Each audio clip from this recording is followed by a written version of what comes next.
داليا. بابا خضتني. اصل ما كنتش عايز حد يشوفني، عشان كده استنيتك هنا. عايز ايه؟ انا كنت جاي اطمن عليك واطمن على امك وتطلب فلوس؟ غصب عني يا بنتي. اخر مشروع دخلت فيه خسرت كل فلوسي والديانه. بابا بلاش الكلام ده معايا. انا عارفه كويس قوي بتعمل ايه بالفلوس دي. انا بتضايق قوي لما بشوفك، عشان مش عايزه اشوفك كده. بابا لو سمحت اتعالج وسيبك من الزباله اللي انت عايش معاها دي، وانا هقنع ماما، انا هقول لها نرجع زي الاول. بس ما تكسفنيش زي المره اللي فاتت. حاضر.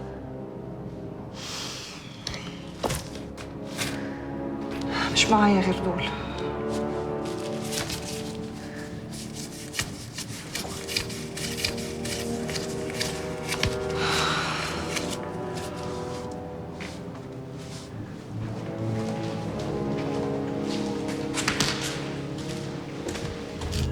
نورت بيتك ومطرحك اخويا.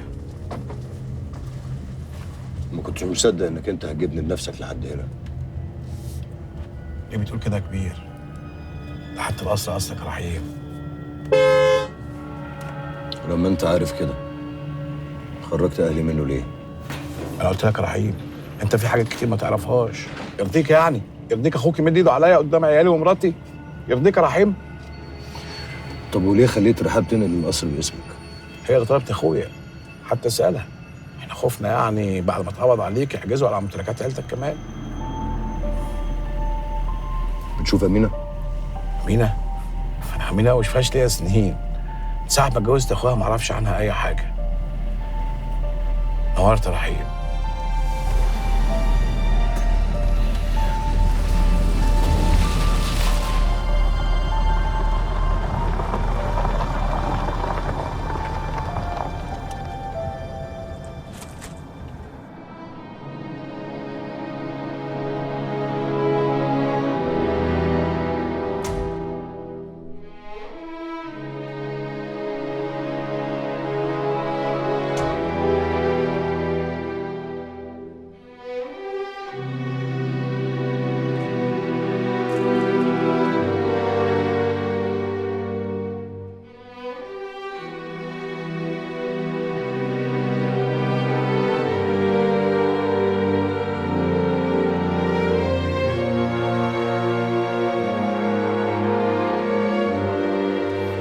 اتفضل يا كبير، مكانك ومطرحك.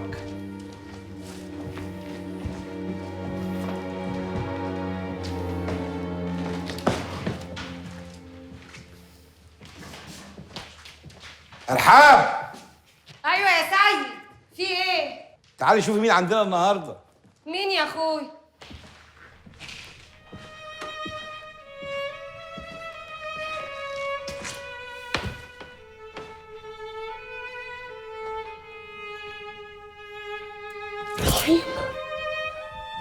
رحيم وحشتني،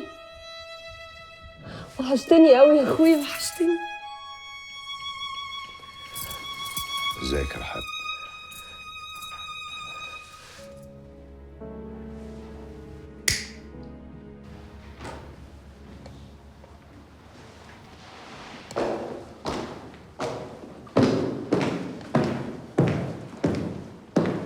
تأخرتي كده ليه يا روحي؟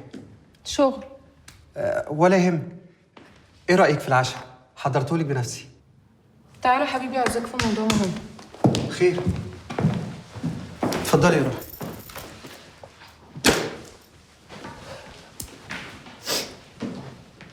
مالك في ايه؟ انا عايزه اتطلق. ايه؟ زي ما سمعت كده بالظبط. ايه رأيك في الهدية اللي انا جايبها دي؟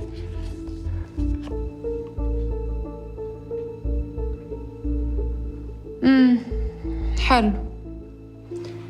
نتعشى وتطلقني.